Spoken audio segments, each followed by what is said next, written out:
محبوب کی خدمت میں ایک شخص حاضر ہوا اور اس نے کہا کہ حضور میرا بیٹا مجھے اپنی چیزوں کو ہاتھ نہیں لگانے دیتا۔ تو آقا کریم نے اسے بلایا، کہا کہ تمہارا باپ کیا کہہ رہا ہے؟ اس نے عرض کی حضور یہ چیزیں خراب کر دیتا ہے، بڑھاپا ہو گیا ہے تو چیزیں خراب کر دیتا ہے۔ تو حضور کی چشمان اقدس میں آنسو آ گئے،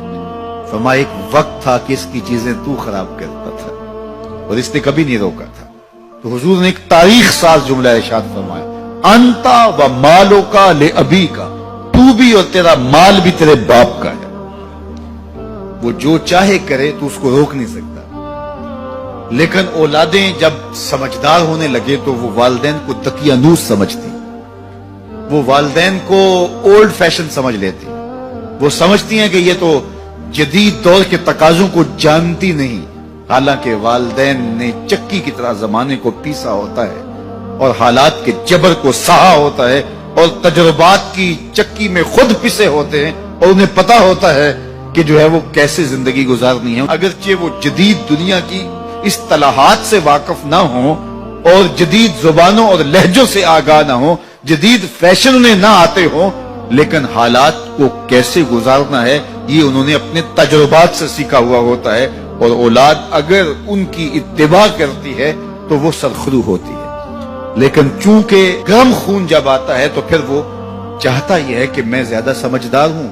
تو والدین کو وہ اگنور کرنے لگ جاتے ہیں، اور والدین جب اپنے اختیارات سمٹتے محسوس کرتے ہیں اور اولادوں کے اختیارات بڑھتے ہوئے محسوس کرتے ہیں تو ایک طرح سے وہ اندر سے ٹوٹنا شروع ہو جاتے ہیں، اور یہ ان کے لیے اذیت کا سامان ہے۔ تو اس لیے میرے رب نے انسانی نفسیات اور انسانی کمزوریوں کو مد نظر رکھتے ہوئے کتنی خوبصورت جو ہے وہ تاکید فرمائی، وَبِالْوَالِدَيْنِ إِحْسَانًا، ان کے ساتھ تم نے حسن سلوک کرنا، تمہارے رویے خوبصورت، بلکہ فرمایا تم نے ان کے سامنے اف بھی نہیں کہنا۔ کلمہ تعفیف کیا ہے؟ اف بھی نہیں کہنا۔ تو کہتے ہیں کہ آپ کے ہاتھ پر، بدن پر، لباس پر، کسی جگہ پر کوئی گرد، کوئی ریزہ پڑا ہوا ہو تو آپ اس کو پھونک سے ایسے اڑاتے ہیں، پھونک مارتے ہیں، تو اس سے جو آواز پیدا ہوتی ہے اس کو اف کہتے ہیں۔ تو کہا کہ اس قدر بھی ان کے سامنے تم اپنے معاملے کو پیش نہ کرو، والدین کے سامنے یوں محبت کا اظہار کرو۔ کلمہ تعفیف کے زمرے میں علماء نے یہ بھی لکھا ہے کہ ہر وہ رویہ جو ماں باپ کے لیے اذیت کا سبب ہو، ہر وہ کام جو والدین کے لیے اذیت کا سبب ہو، اس کو نہ کیا جائے۔ حضرت امام حسن رضی اللہ تعالی عنہ حضرت سیدہ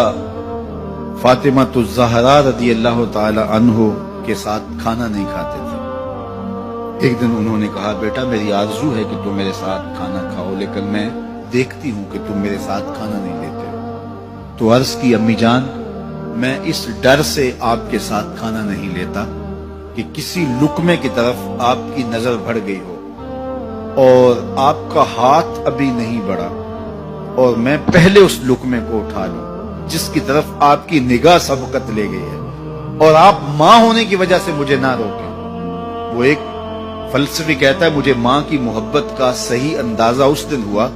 جب سیب 4 تھے اور ہم 5 تھے۔ ماں نے کہا میں تو سیب پسند ہی نہیں کرتی، یہ ماؤں کے روپ ہوتے ہیں، یہ ماؤں کے پیار کا رنگ ہوتا ہے۔ تو کہا کوئی لقمہ اچھا ہو اور آپ کی نظر بڑھ گئی ہو، لیکن میرا ہاتھ پہلے بڑھ جائے اور آپ اس وجہ سے کہ آپ ماں ہیں تو